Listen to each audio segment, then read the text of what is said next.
আসসালামু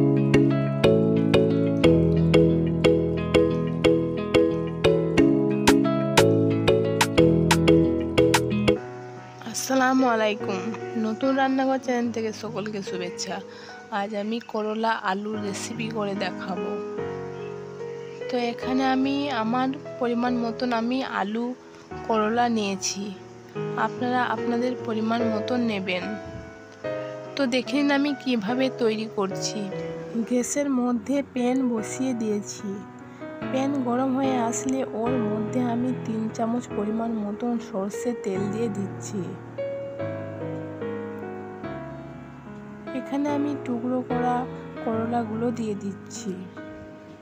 আপনারাকে একটা টিপস বলে দিচ্ছি, করলাগুলো কেটে জলের মধ্যে রাখবেন, দুবার জলের মধ্যে ধুয়ে নেবেন, দেখবেন তেতো ভাবটা অনেক কমে গেছে। আর যদি তেলের মধ্যে ভেজে নেন তাহলে সম্পূর্ণ তেতো ভাবটা থাকবে না, বাচ্চারা বুঝতে পারবে না যে তেতো খাচ্ছি। তো এখানে আমি টুকরো করা আলুগুলো দিয়ে নাড়াচাড়া করে নিচ্ছি। তো এখানে আমি হাফ চামচ পরিমাণ মতো হলুদের গুঁড়া দিয়ে দিচ্ছি।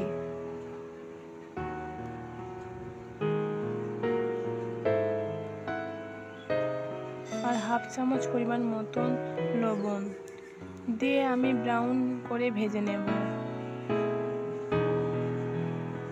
তো আমার ভাজা হয়ে গেছে, এবার আমি তুলে নিচ্ছি।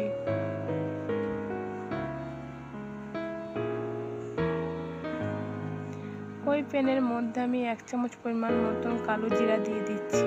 আপনারা আর 1 চামচ তেল অ্যাড করতে পারেন। তো আমি এই তেলে রান্নাটা করব। একটা মিডিয়াম সাইজের পেঁয়াজ কুচি দিয়ে দিচ্ছি, হালকা করে ভেজে নেব। প্রথম থেকে শেষ পর্যন্ত স্কিপ না করে দেখুন।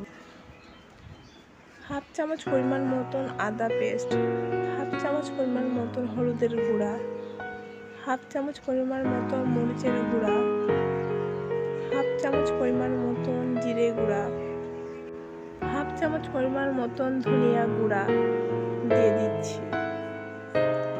তো হালকা করে নাড়াচাড়া করে নিচ্ছি। এর মধ্যে ছোট সাইজের টমেটো কুচি দিয়ে দিচ্ছি, দিয়ে আমি নাড়াচাড়া করে নিচ্ছি। ভেজে রাখা করলা আলু দিয়ে দিচ্ছি, ভালো করে আমি মশলার সাথে মিশে নেব। আমার এই রেসিপিটা যদি আপনাদেরকে ভালো লাগে তো লাইক সাবস্ক্রাইব করে দিন। এবার আমি পরিমাণ মতন লবণ দিয়ে দিচ্ছি। তো ভালো করে আমি মিশে নিচ্ছি। তো কিছুক্ষণের জন্য আমি দমে রেখে দেবো। গ্যাসটাকে লো ফ্লেমে রেখেছি, 5 থেকে 7 সেকেন্ড পর্যন্ত দমে রেখেছি। ঢাকনাটা খুলে দিয়েছি। তো আমি ভালো করে মশলার সঙ্গে আবারও কষে নিচ্ছি। দেখুন আমার কষা হয়ে গেছে। এবার আমি 1 কাপ পরিমাণ মতন জল দিয়ে দিচ্ছি। এবার আমি হাই ফ্লেমে দিয়ে রান্নাটা করব। তো ঢাকনা দিয়ে ঢেকে দিচ্ছি। 5 মিনিট পর আমি ঢাকনা খুলে দিয়েছি, দেখুন ফুটে উঠেছে। এর মধ্যে আমি 4টে কাঁচা লঙ্কা দিয়ে দিচ্ছি।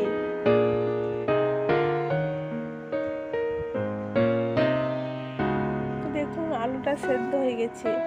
এবার আমি 1 চিমটে পরিমাণ মতন গরম মশলা দিয়ে দিচ্ছি। তো ভালো করে মিশিয়ে নিচ্ছি। এই রেসিপিটা বাড়িতে তৈরি করবেন, খেতে ভালো লাগলে শেয়ার কমেন্ট করবেন।